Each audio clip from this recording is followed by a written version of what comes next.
Hello and welcome to session 5 of Positive Behaviour Strategies. We hope that all parents of children or young people with additional needs may find this course useful. In this session, I will be suggesting some more strategies for you to add to your growing list of skills for managing challenging behaviour. Session 4 focused on mainly communication and interaction, as these are areas of such frustration for our children and young people with additional needs. Let's start this session by thinking about another area of need which can be hugely problematic and hugely impactful on behaviour, and that is sensory difficulties. Sensory difficulties are common for children with additional needs like ASD, but as we have repeatedly said during this course, every child is different. One size does not fit all. We first have to understand that difficulties with sensory input doesn't just mean that a child or young person is receiving too much information to all their senses. Sometimes they're not getting enough. They can be over or hypersensitive, and so the slightest sensory input gets a big reaction. Or they can be under or hyposensitive and want to touch things, smell things, put things in their mouth, and really go for that sensory hit. What makes it really difficult for us as parents to manage is that they can be both at the same time, and this might change regularly. So an example would be that a child who doesn't seem to feel pain when they fall down quite hard may scream and cry if they get a paper cut and see blood. They can see it, therefore they must be dying.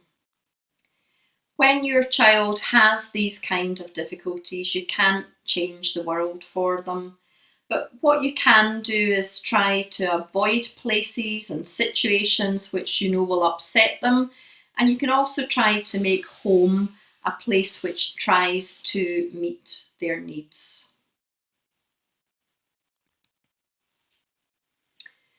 As well as the senses that you'll all have heard of, your child could have difficulties with balance, and this is the vestibular sense, or with proprioception, which is body awareness. If your child is like a bull in a china shop and thinks he can walk straight through small spaces without turning sideways, or if he regularly stands too close to other people, then he may have proprioceptive difficulties. A person hypo or undersensitive to taste may seek out really spicy foods, or if hypersensitive, exist on a very bland diet. Parents tend to worry about some of these diets that their children stick to, but actually, if your child is a healthy weight and has the energy to do the things that they need to do, then this is probably one of those battles that you don't need to fight right at the moment. Children have been known to walk around on a broken foot and not really be aware that there's a problem because they do not feel pain like others do. But as we've already said, they might scream and cry about a small cut. If a child is undersensitive to pain, it can be really worthwhile mentioning it to their school, because they will probably need some extra supervision in the playground if they have a fall. It can sometimes, not always, but sometimes explain why children are sometimes a bit rough with other children. If they do not feel pain significantly, then they may assume that they're not hurting other people when they're rough with them. If your child was one of those who squeezed into tiny spaces as a child or likes tight hugs, then they may benefit from weighted blankets or just tightly tucked blankets on their bed. Others, however, may find the gentlest of touches painful. Those who are hyposensitive to smell may not notice their own body odour and need to be persuaded into an occasional shower. Others are so affected by smells that they cannot stand perfumes and are so affected by the smells of their own bodily functions that it causes real difficulty with potty training or with toileting, even for older children. Ask them to explain how they feel about sensory input, but they can't always tell us what their issues are, because if this is how they have always experienced things, then they'll think it's the norm and not really know how to explain it. So you do have to observe. We had a parent on one of our courses who came out of school very upset and told her mum that some boys had been bullying her. So mum marched straight into the classroom, told the teacher this, and the teacher said, "No, I was here all the time. There were 3 boys in the classroom with her who were making a marble run, but they were over the other side of the classroom and I never saw them going near each other." And when they actually unpicked everything and calmed the child down and started talking to her, they realised that the noise of these boys dropping marbles into a marble run and laughing and probably talking fairly loudly actually felt like a physical assault to this girl. And the only way she was able to describe it was that it felt like bullying. So you do sometimes have to dig quite deep to really understand what your children are experiencing. Hopefully, though, you'll make those connections and you'll be able to build a sensory profile of your child so that you can be aware, so that you can be creative with ways to reduce the impact of sensory issues, and to be prepared yourself and to prepare your child or young person for what will be thrown at them on outings and activities away from the house. What you want to avoid is the kind of anxiety which will result in either challenging behaviour, meltdown, or sometimes just total withdrawal.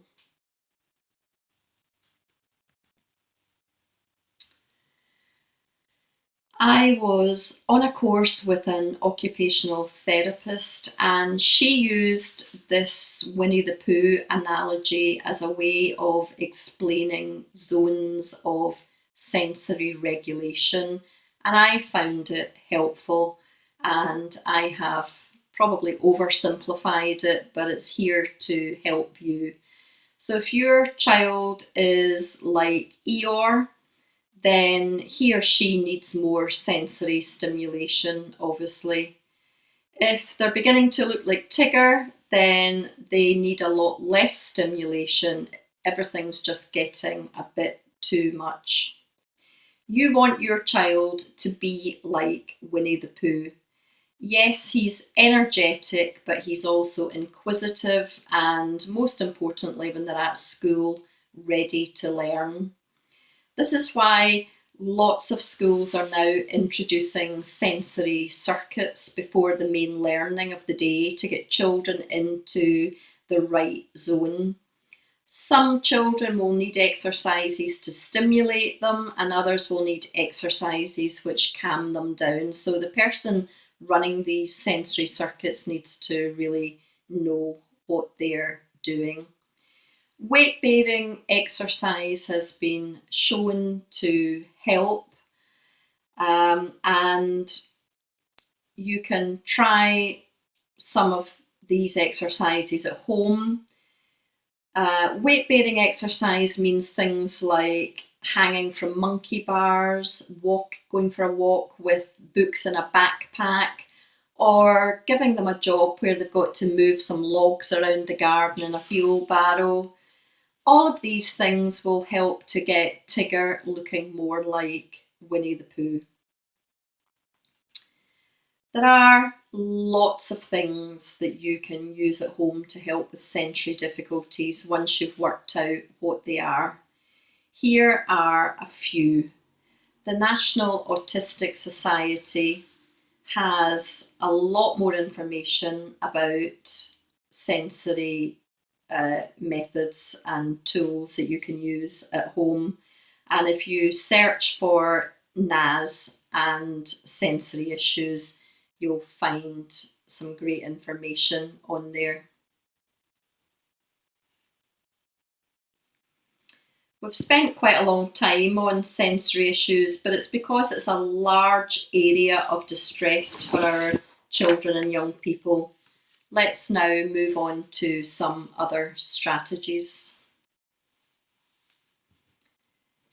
Rigidity of thought, a resistance to change, and a desire for order are common features for many with additional needs.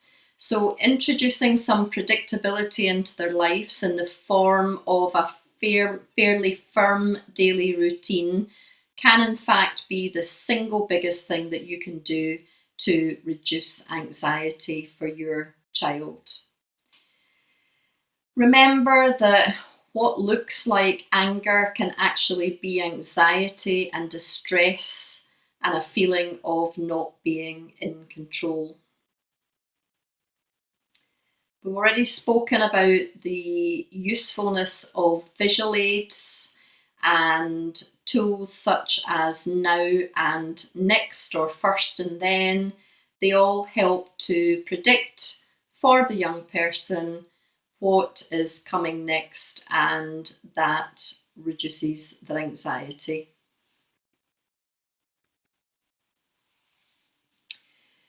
Once you have established a routine which works for your family and which the whole family has been included in planning, then be consistent. Make sure that you and your partner and grandparents or babysitters, if they help you out, that you are all singing from the same hymn sheet. It sounds easy, doesn't it? Establish a routine and be consistent. But of course, we know that life will get in the way at times.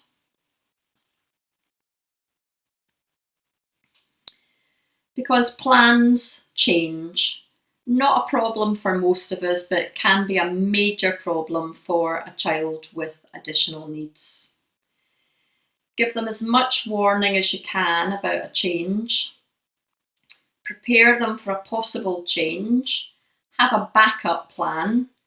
If the weather turns and you can't any longer have that picnic on the beach, put up an umbrella in the sitting room, lay out your tartan blanket, sit down on the floor and have a picnic anyway. Try to think about change from their point of view. Try to know how your child's mind works. If you can't take them to school as normal, do they think that you then won't be picking them up from school as normal? Give them all the information that they need to reduce their anxiety. A parent told us that every Tuesday Dad picked up from school and took his son to judo. On the way home, they always stopped for fish and chips, and the whole family had a fish and chip supper that evening. Dad picked him up one Tuesday and told him that he had just had a message to say that the teacher was ill and judo was cancelled, and his son had a major meltdown in the car. Dad presumed that this was because judo was cancelled. In fact, it turned out that his favourite part of a Tuesday was having fish and chips with all the family. And in his mind, if this always followed judo, then if there was no judo, there was going to be no fish and chips. Give them the information they need to reduce their anxiety and make them feel safe and in control. Rewards can be useful. Everybody knows that we should reward behaviours that we want to see more of. Rewards need to be something that your child wants, but it doesn't have to be chocolate or computer time. It may be that they just want some more of your time and attention. Rewards should be achievable, given immediately, and be consistent. And once earned, a reward should not be removed. If your child is rewarded for something that they've done well in the morning and then they misbehave just after lunch, don't take it off them, because you will just teach them to not bother. A child with ADHD who knows that they cannot hold it together for the whole day will just give up and know that you'll never be able to hold on to a reward. And it's true that reward charts seem to work best with younger children. Older children don't respond so well. They've seen it all before.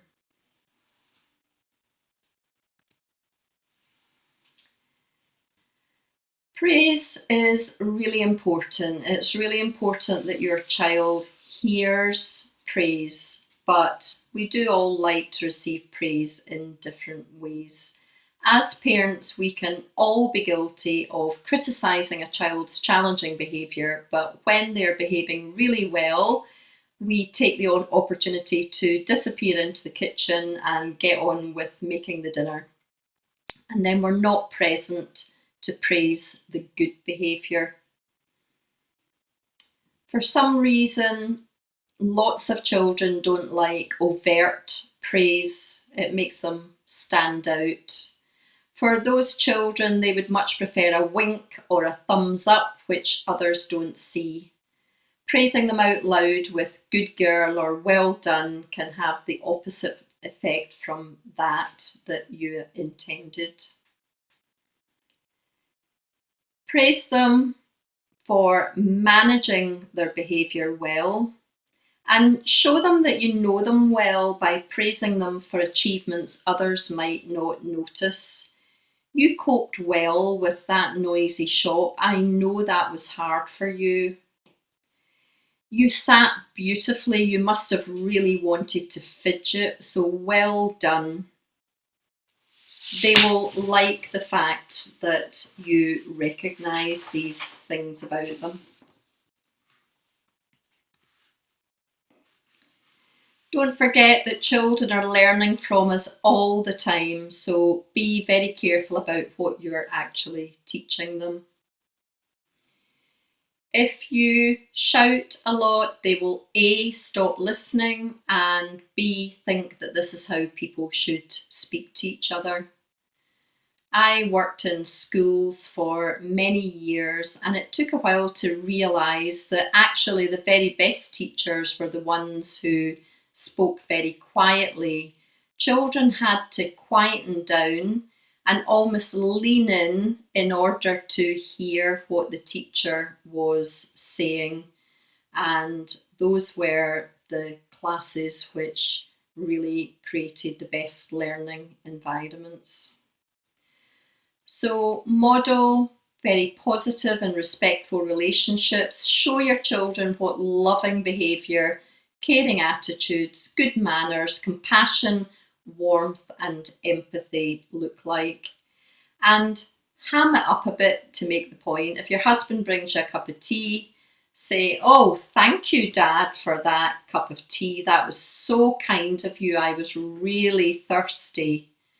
Your husband may look at you a bit oddly, but that's okay if your child learns that kind of behaviour. We've already talked about how important skill building is in a previous session. Whatever we learn which helps our child or young person, we want to pass it on to them to help them to be more independent in the future. So think about ways that you can pass these strategies and skills on to your child. Could a skill, for example, be incorporated into a social story? You could include a line like, I will stay close to mummy in the supermarket so I never get lost. You're teaching them a skill and you're incorporating it into the story. You could teach something as a script, so teach them useful language like thank you for having me, or can you repeat that for me please, which will help them in school and in life generally. Use characters on TV or in books as teaching opportunities. And make sure, as I've said before, that you are modelling behaviours that you're happy for them to learn. And finally, I just want to say that you need to not just tell your children how to behave, but teach them how to behave. The PBS course will be coming to a town near you very soon, and I would like very much to stress how much value is to be gained from coming along in person. Come along and meet us and meet other parents who understand and who will share experiences, worries and successes with you.